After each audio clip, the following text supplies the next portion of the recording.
குடும்ப அட்டைதாரர்களுக்கு பொங்கல் பரிசு தொகுப்பு வழங்க 248 கோடி ரூபாய் நிதி ஒதுக்கீடு செய்து தமிழ்நாடு அரசு அரசாணை வெளியிட்டுள்ளது. தமிழர் திருநாளாம் பொங்கல் பண்டிகையை முன்னிட்டு 2,22,91,710 குடும்ப அட்டைதாரர்களுக்கு 1 கிலோ பச்சரிசி, 1 கிலோ சர்க்கரை, 1 முழு கரும்பு அடங்கிய பொங்கல் பரிசு தொகுப்பு வழங்கப்படும். இதற்காக தமிழ்நாடு அரசு 248 கோடி ரூபாய் நிதி ஒதுக்கீடு செய்துள்ளது. மேலும் கரும்பு கொள்முதல் செய்வது தொடர்பான வழிகாட்டு நெறிமுறை தொடர்பாகவும் அரசாணை வெளியிடப்பட்டுள்ளது. அதில் விவசாயிகளிடமிருந்து நேரடியாக வேளாண் உற்பத்தியாளர்கள் கூட்டுறவு விற்பனை சங்கம் மூலமாக கரும்புகள் கொள்முதல் செய்யப்பட வேண்டும் என்றும், விவசாயிகளுக்கு கரும்பு கொள்முதல் தொகை மின்னணு பரிவர்த்தனை மூலமாக நேரடியாக வங்கிக் கணக்கில் செலுத்தப்பட வேண்டும் என்றும் தெரிவிக்கப்பட்டுள்ளது. 6 அடிக்கு குறைவான பன்னீர் கரும்பு கொள்முதல் செய்வதை தவிர்க்க வேண்டும் என்றும் அறிவுறுத்தப்பட்டுள்ளது. அரசு கொள்முதல் செய்யும் ஒரு கரும்புக்கு 40 ரூபாய் வழங்க வேண்டும் என்று தேனி மாவட்ட விவசாயிகள் கோரிக்கை விடுத்துள்ளனர். பெரியகுளம் அருகே தேவதானப்பட்டி பகுதியில் 2 ஆண்டுகளுக்கு முன்பு 250க்கும் மேற்பட்ட ஏக்கரில் கரும்பு பயிரிடப்பட்டிருந்த நிலையில் உரம் உள்ளிட்ட இடுபொருட்களின் விலை 2 மடங்கு உயர்வு உள்ளிட்ட காரணங்களால் தற்போது 120 ஏக்கருக்கும் குறைவாகவே பயிரிடப்பட்டுள்ளது. எனவே அரசு கொள்முதல் செய்யும் போது ஒரு கரும்பிற்கு 40 ரூபாய் வழங்க வேண்டும் என்ற கோரிக்கை எழுந்துள்ளது. வருஷம் அரசாங்கத்துக்கு கரும்பு கொடுக்குறோம். ஒரு கரும்பு தட்டைக்கு 5 ரூபா வரைக்கும் சேர்த்து கொடுக்காம இந்த 2 வருஷமாக கொடுத்த விலை தான் கொடுக்குறாங்க. ஆனால் இந்த வருஷம் அரசாங்கத்திட்ட கேட்குறோம், ஒரு 5 ரூபா தட்டைக்கு சேர்த்து கொடுக்குற மாதிரி கேட்குறோம். நாங்கள் உர விலை கூடி போச்சு, கூலி ஆளுகள் கூடி போச்சு. அதனால் எங்களுக்கு ஒன்றும் கட்டுப்படி ஆக மாட்டுது. ஒரு கரும்பிற்கு 5 ரூபாய் விலை ஏற்றம் செய்ய அரசு நடவடிக்கை எடுக்க வேண்டும் என விவசாயிகள் கோரிக்கை விடுத்துள்ளனர். சென்னை காமராஜர் சாலையில் புத்தாண்டு கொண்டாட்டங்களை கடந்து கொட்டும் மழையிலும் தூய்மை பணியாளர்கள் தங்களது பணியை செய்தது நெகிழ்ச்சியை ஏற்படுத்தியது. காமராஜர் சாலையில் உழைப்பாளர் சிலை அருகே புத்தாண்டை வரவேற்கும் விதமாக பொதுமக்கள் அதிக அளவில் கூடி 2026ஆம் ஆண்டை உற்சாகத்துடன் வரவேற்றனர். இந்த நிலையில் பொதுமக்கள் கலைந்து சென்ற பிறகு அவர்கள் போட்ட குப்பைகளை மழை பெய்த போதிலும் தூய்மை பணியாளர்கள் தங்களது கடமையை செய்து வந்தது நெகிழ்ச்சியை ஏற்படுத்தியது. சந்தோஷமா இருக்கு. எங்களே ஆக்ட் பண்ணி கை கொடுக்குறாங்களே, சந்தோஷமா இருக்கு. போன வருஷம் எப்படி போச்சுன்னு தெரியல, இந்த வருஷம் எல்லாருமே நல்லா இருக்கணும். Happy new year. தூய்மை பணியாளர்களை கட்டி அணைத்து அங்கிருந்த இளம் பெண்கள் புத்தாண்டு வாழ்த்துக்களை தெரிவித்தனர். புத்தாண்டு கொண்டாட்டம் காரணமாக சென்னை அண்ணா சாலையில் 2 கிலோமீட்டர் தூரத்திற்கு போக்குவரத்து நெரிசல் ஏற்பட்டது. புத்தாண்டை சென்னையின் பல்வேறு இடங்களுக்கு சென்று நள்ளிரவில் மக்கள் கொண்டாடினர். இதனால் சென்னை அண்ணா சாலையில் 2 கிலோமீட்டர் தூரத்திற்கு போக்குவரத்து நெரிசல் ஏற்பட்டது.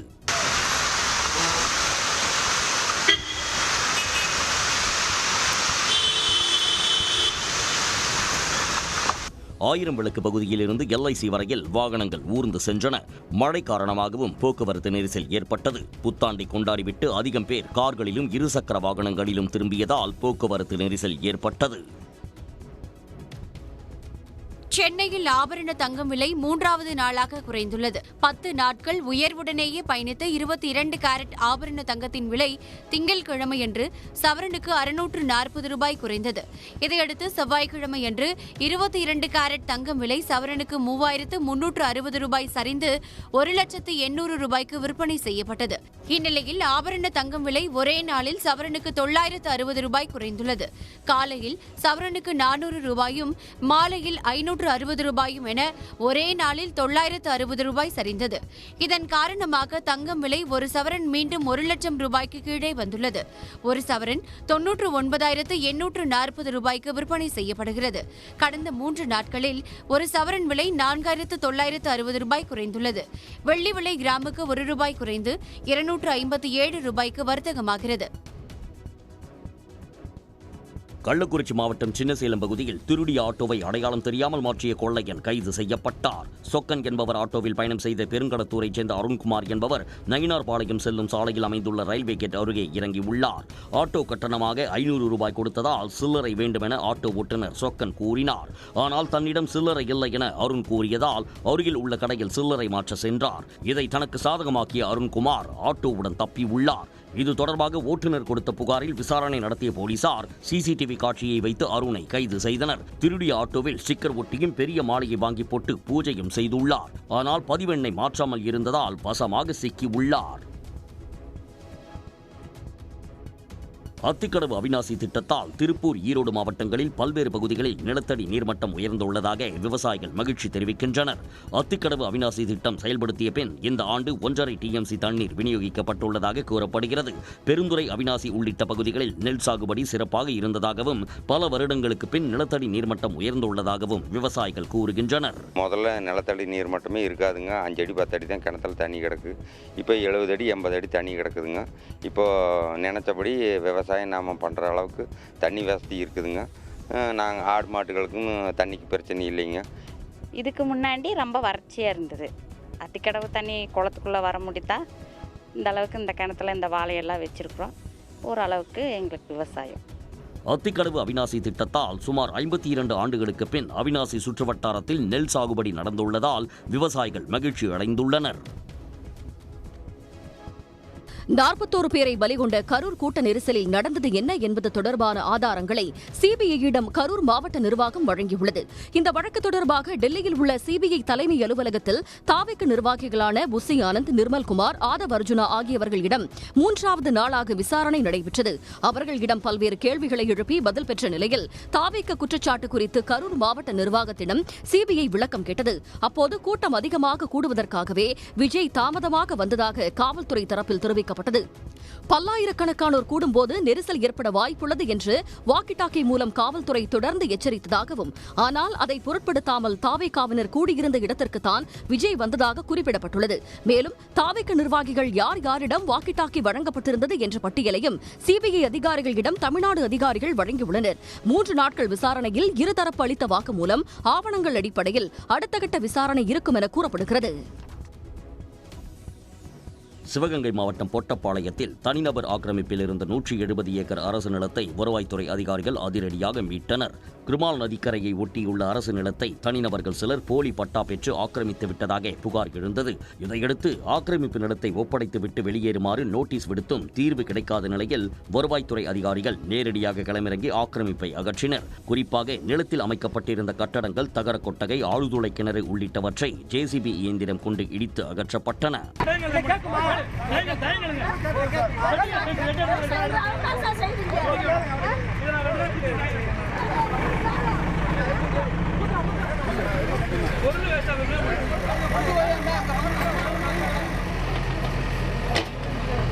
பல கோடி மதிப்புடைய 170 ஏக்கர் மேய்ச்சல் நிலத்தை மீட்ட வருவாய்த்துறை அதிகாரிகளை அப்பகுதி மக்கள் வெகுவாக பாராட்டினர். பட்டுக்கோட்டையில் நெடுஞ்சாலை விரிவாக்க பணிகளுக்காக வெட்டி அகற்றப்பட்ட 50 ஆண்டுகால பழமையான அரச மரத்திற்கு தன்னார்வலர்கள் சேர்ந்து புத்துயிர் கொடுத்து அசத்தியுள்ளனர். சாமியார்மடம் அண்ணா சிலை அருகே சாலையோரமாக இருந்த அரச மரம் நாள்தோறும் ஆயிரக்கணக்கான மக்களுக்கு நிழல் கொடுத்து வந்தது. சாலை விரிவாக்க பணிக்காக அரச மரத்தை வெட்டி அகற்றும் பணி நடைபெற்று வந்தது. இதையறிந்த பட்டுக்கோட்டையைச் சேர்ந்த தன்னார்வலர்கள் மரத்தை வேரோடு பிடுங்கி மாற்று இடத்தில் நடும் பணியை மேற்கொண்டனர்.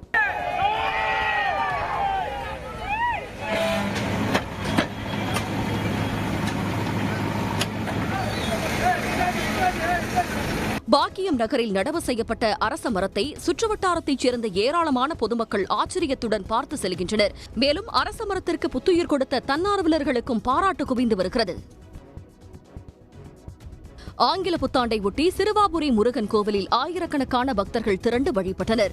மார்கழி மாதம் கிருத்திகை திருநாள் மற்றும் ஆங்கில புத்தாண்டை பக்தியுடன் வரவேற்க திருவள்ளூர் மாவட்டம் சிறுவாபுரி முருகன் கோவிலில் பல்வேறு பகுதிகளைச் சேர்ந்த முருக பக்தர்கள் குவிந்தனர்.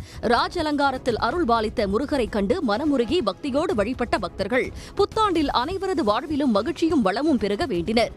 ரொம்ப சக்தி வாய்ந்த முருகன் 6 வாரம் தொடர்ந்து வந்தா நம்ம நினைச்சது எல்லாமே கைகூடும் அப்படின்னு சொல்றாங்க.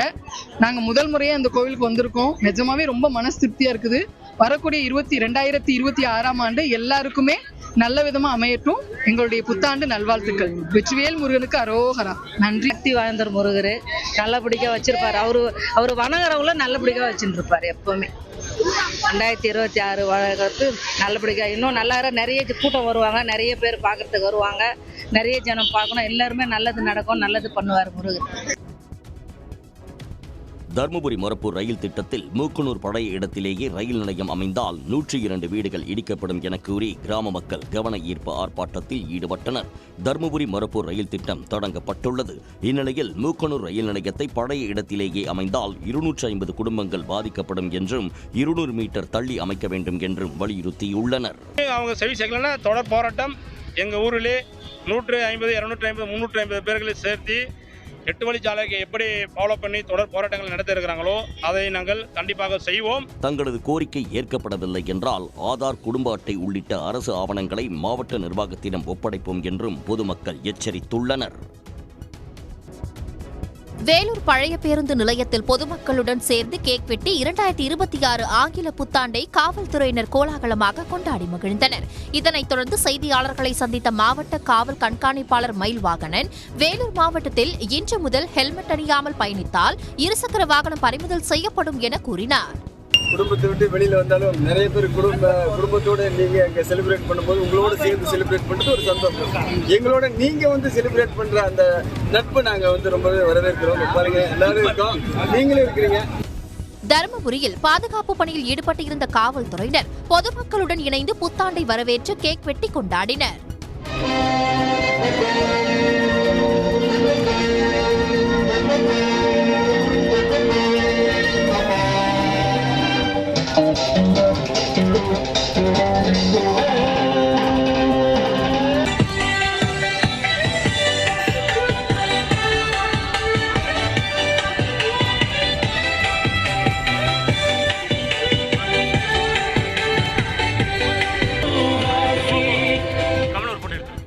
நாமக்கல் மாவட்டம் பள்ளிப்பாளையத்தில் காவல்துறை கண்காணிப்பாளர் கௌதமன் தலைமையில் விபத்தில்லா ஆங்கில புத்தாண்டு கொண்டாட்ட நிகழ்ச்சி நடைபெற்றது. இதில் ஏராளமான இளைஞர்கள் ஆடி பாடி தங்களது மகிழ்ச்சியை வெளிப்படுத்தினர்.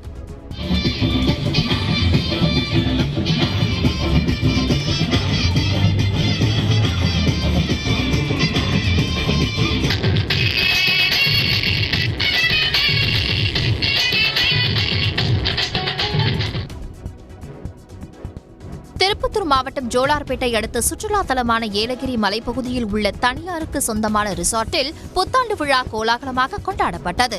ஃபேமிலி வைஸ் நாங்கள் ரொம்ப ஹாப்பி, எல்லாமே ரொம்ப நல்லா என்ஜாய் பண்ணோம். இந்த இயர் 2026 எங்களுக்கு ரொம்ப நல்லா இருக்கும்னு நினைக்கிறேன். Happy new year to everyone. Happy new year. Really நம்ம வெரி ஹாப்பி. எல்லாருக்கும் வாழ்த்துக்கள், புத்தாண்டு வாழ்த்துக்கள். இந்த வரப்போகிற புத்தாண்டு எல்லாரும் நல்ல கால்கை சுத்தோட நல்லபடியாக இருக்கணும். இதேபோல் திருப்பூரில் டிஜே பார்ட்டியுடன் களை கட்டிய புத்தாண்டு கொண்டாட்டத்தில் பெண்கள், குழந்தைகள் என ஏராளமானோர் பங்கேற்று சினிமா பாடல்களுக்கு நடனமாடினர். சின்னத்திரை பிரபலங்களான இமான் அண்ணாச்சி, மூக்குத்தி முருகன் உள்ளிட்ட பலர் பங்கேற்று புத்தாண்டை வரவேற்கும் விதமாக பொதுமக்களுடன் கலந்துரையாடல் உள்ளிட்ட பல்வேறு நிகழ்ச்சிகளை நடத்தினர். ரயில்வே துறைக்குட்பட்ட இடங்களில் அசுத்தம் செய்வது, தண்டவாளத்தை கடப்பது, ரயில் படியில் பயணம் செய்வது என பல்வேறு விதிமீறல் புகார்களில் கடந்த ஆண்டு 50,494 பேரை தெற்கு ரயில்வே பாதுகாப்பு படையினர் கைது செய்தனர். ரயில்வே சட்டத்திற்கு எதிரான விதிமீறல்களில் ஈடுபடுவோர் மீது தெற்கு ரயில்வே பாதுகாப்பு படை பல்வேறு நடவடிக்கை எடுத்து வருகிறது. அதன்படி தண்டவாளத்தை கடந்து சென்றது மற்றும் ரயில் நிலையங்களில் அசுத்தம் செய்ததாக 7,102 பேரும், அபாய சங்கிலியை இழுத்தது தொடர்பாக 1,839 பேரும், உரிய டிக்கெட் இல்லாமல் முன்பதிவு பெட்டி பயணம் செய்ததாக 1,782 பேர் உட்பட 50,949 வழக்குகள் பதிவு செய்யப்பட்டு 50,486 பேர் கைது செய்யப்பட்டுள்ளனர். இவர்களிடமிருந்து மொத்தம் 2,80,85,276 ரூபாய் அபராதம் வசூலிக்கப்பட்டுள்ளது. 2024 ஆண்டை விட 2025 ஆண்டு கூடுதலாக 6,594 வழக்குகள் பதிவு செய்யப்பட்டுள்ளது குறிப்பிடத்தக்கது. பக்க விளைவுகள் அதிகம் இருப்பதாக கூறி நிமிசுலைட் வலி நிவாரண மாத்திரை மற்றும் சிரப்புக்கு ஒன்றிய அரசு தடை விதித்துள்ளது. பிரபலமான நிமிசுலைட் வலி நிவாரணியானது மாத்திரை, கேப்சூல் மற்றும் சிரப் ஆகிய 3 வகையாக இந்தியா உட்பட பல்வேறு நாடுகளில் விற்பனை செய்யப்படுகிறது. இந்த மருந்து வலி நிவாரணியாகவும், காய்ச்சலை குணப்படுத்தவும், அழற்சி எதிர்ப்புக்கும் பயன்படுத்தப்படுகிறது. இந்நிலையில் இந்த நிமிசுலைட் மருந்து மற்றும் மாத்திரைகளை பயன்படுத்துவதால் இரைப்பை குடலில் ரத்தம் வடிதல், துளை ஏற்படுதல் உள்ளிட்ட உள்ளிட்ட பாதிப்புகள் முதியவர்கள் உட்பட அனைத்து தரப்பினரும் எதிர்கொள்ளலாம் என்று கண்டறியப்பட்டதாக தெரிவிக்கப்பட்டுள்ளது. இதையடுத்து இந்த மருந்து மற்றும் மாத்திரைகளுக்கு தடை விதிக்க ஒன்றிய அரசுக்கு இந்திய மருத்துவ ஆராய்ச்சி கவுன்சில் பரிந்துரை செய்தது. இதையடுத்து 100 மில்லி கிராமுக்கு மேல் உள்ள நிமிசுலைட் மருந்துகளுக்கு தடை விதிக்கப்படுவதாக ஒன்றிய அரசு அறிவித்துள்ளது. இந்த மருந்துகளை பயன்படுத்துவதால் உடலில் பிரச்சனைகள் ஏற்படுவதால் மருந்து தொழில்நுட்ப குழுவுடன் ஆலோசித்து நிமிசுலைட் மருந்துகளை தயாரிக்கவும், விற்பனை செய்யவும், விநியோகம் செய்யவும் உடனடியாக தடை விதிக்கப்படுவதாக ஒன்றிய சுகாதாரம் மற்றும் குடும்ப நல அமைச்சகம் தெரிவித்துள்ளது. சென்னையின் பல்வேறு பகுதிகளில் விடிய விடிய மழை பெய்தது. இந்த நிலையில் கடந்த 24 மணி நேரத்தில் சென்னை முல்லை நகரில் 11 சென்டிமீட்டர் மழை பெய்துள்ளதாக வானிலை மையம் தெரிவித்துள்ளது. பெரம்பூரில் 10 சென்டிமீட்டர், எண்ணூர், எருக்கஞ்சேரியில் தலா 9 சென்டிமீட்டர் மழை பதிவாகியுள்ளது. விம்கோ நகர், மாதவரத்தில் தலா 6 சென்டிமீட்டர், மதுரவாயலில் 5 சென்டிமீட்டர், வில்லிவாக்கம், மணலி, கொரட்டூரில் தலா 4 சென்டிமீட்டர் மழை பதிவாகியுள்ளது. மேலும் நுங்கம்பாக்கம், புழலில் தலா 2 சென்டிமீட்டர் மழை பதிவாகியுள்ளதாக வானிலை மையம் தெரிவித்துள்ளது. ஆண்டின் முதல் நாளிலேயே சென்னையில் வணிக பயன்பாட்டிற்கான சிலிண்டர் விலை 110 ரூபாய் அதிகரித்து ஒரு சிலிண்டர் 1849 ரூபாய்க்கு விற்பனை செய்யப்படுகிறது. சர்வதேச சந்தையில் கச்சா எண்ணெய் விலை, டாலருக்கு நிகரான இந்திய ரூபாயின் மதிப்பு ஆகியவற்றின் அடிப்படையில் மாதந்தோறும் சிலிண்டர் விலையை எண்ணெய் நிறுவனங்கள் நிர்ணயித்து வருகின்றன. அந்த வகையில் ஆண்டின் முதல் நாளிலேயே சென்னையில் 19 கிலோ எடை கொண்ட வணிக பயன்பாட்டுக்கான சிலிண்டர் விலை 110 ரூபாய் உயர்ந்து 1849 ரூபாய் 50 காசுகளாக நிர்ணயிக்கப்பட்டுள்ளது. இருப்பினும் வீட்டு உபயோகத்துக்கான சமையல் எரிவாயு சிலிண்டர் விலையில் மாற்றம் ஏதும் செய்யப்படவில்லை. தலைநகர் டெல்லியில் கடும் குளிர் மற்றும் பனிமூட்டத்துக்கு இடையே பாதுகாப்பு வீரர்கள் குடியரசு தின ஒத்திகையில் ஈடுபட்டுள்ளனர். நாட்டின் 77வது குடியரசு தினம் வரும் 26ஆம் தேதி கோலாகலமாக கொண்டாடப்பட உள்ளது. இதனை ஒட்டி நடைபெறும் ராணுவ அணிவகுப்பில் பங்கேற்கும் முப்படை வீரர்கள் டெல்லியில் தீவிரமாக பயிற்சி செய்து வருகின்றனர். அடர் பனி மூட்டத்தின் பின்னணியில் அவர்கள் பயிற்சி செய்யும் காட்சி கண்களுக்கு விருந்தாக உள்ளது.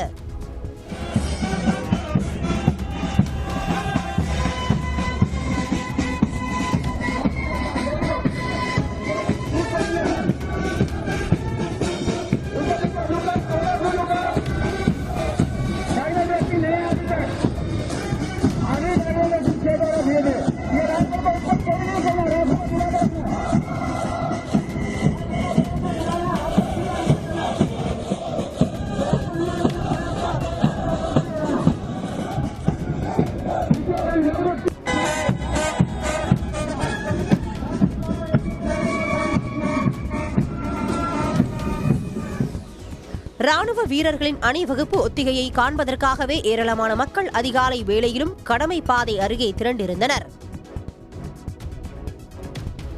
கன்னியாகுமரியில் 2026ஆம் ஆண்டின் முதல் சூரிய உதயத்தை ஆயிரக்கணக்கான சுற்றுலா பயணிகள் கண்டு மகிழ்ந்தனர். ஆண்டின் முதல் சூரிய உதயத்தை காண அதிகாலையிலேயே குவிந்த சுற்றுலா பயணிகள் சூரிய உதயத்தின் போது புகைப்படம் மற்றும் வீடியோ எடுத்து மகிழ்ந்தனர்.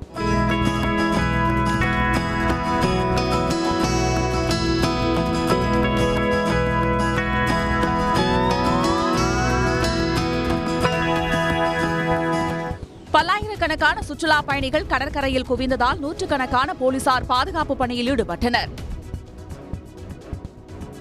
புத்தாண்டை வரவேற்று தாராபுரம் கடைவீதியில் உள்ள பேக்கரி ஒன்றில் பல வகையான மீம்ஸ் கேக்குகள் விற்பனைக்காக வைக்கப்பட்டுள்ளன. விஜயின் ஜனநாயகன் திரைப்படத்தின் புகைப்படம் அச்சிடப்பட்ட கேக் மற்றும் நடிகர்கள் ரஜினி, கவுண்டமணி மீம்ஸ் கேக்குகள் மற்றும் ஸ்ட்ராபெரி, சாக்லேட், வெண்ணிலா கேக்குகள் விற்பனைக்காக வைக்கப்பட்டுள்ளன. மீம்ஸ் கேக்குகள் வாடிக்கையாளர்களிடம் வரவேற்பை பெற்றுள்ளன.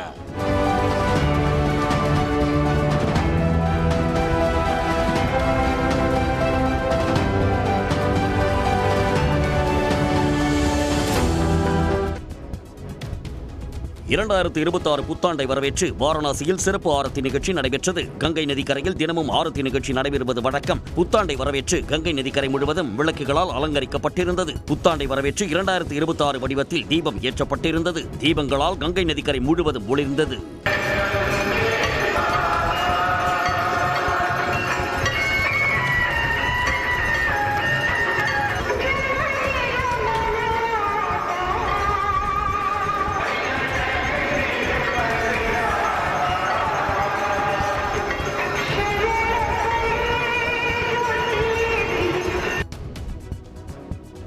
சென்னை ஈஞ்சப்பாக்கத்தில் உள்ள தேவி தண்டு துலுக்காத்தம்மன் கோயிலுக்கு தலைக்கவசம் அணிந்து சென்று கைவரிசை காட்டிய நபரை போலீசார் கைது செய்துள்ளனர். செருப்பை கழற்றி வைத்து பயபக்தியுடன் கோயிலுக்கு சென்ற அந்த நபர் உண்டிகளை உடைத்து பணத்தை எடுத்துச் சென்றார். அம்மன் கோயில் சிசிடிவியை வைத்து விசாரணை நடத்திய நீலாங்கரை போலீசார் குரோம்பேட்டையைச் சேர்ந்த பழைய குற்றவாளி ஆனந்தராஜ் என்பவரை கைது செய்துள்ளனர்.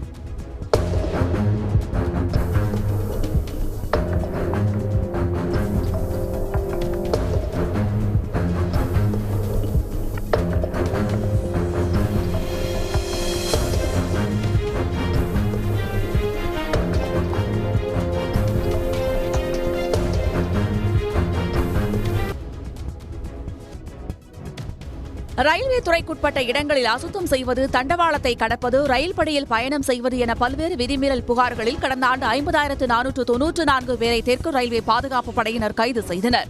ரயில்வே சட்டத்திற்கு எதிரான விதிமீறல்களில் ஈடுபடுவோர் மீது தெற்கு ரயில்வே பாதுகாப்பு படை பல்வேறு நடவடிக்கை எடுத்து வருகிறது.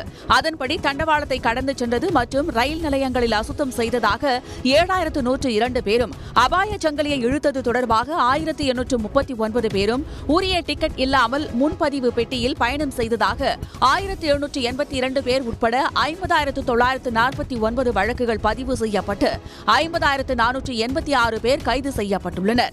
இவர்களிடமிருந்து மொத்தம் 2,80,85,276 ரூபாய் அபராதம் வசூலிக்கப்பட்டுள்ளது. 2024ஆம் ஆண்டை விட 2025ஆம் ஆண்டு கூடுதலாக 6,594 வழக்குகள் பதிவு செய்யப்பட்டுள்ளது குறிப்பிடத்தக்கது. உடனுக்குடன் செய்திகளை தெரிந்து கொள்ள சன் நியூஸ் பெல் ஐகானை கிளிக் பண்ணுங்க.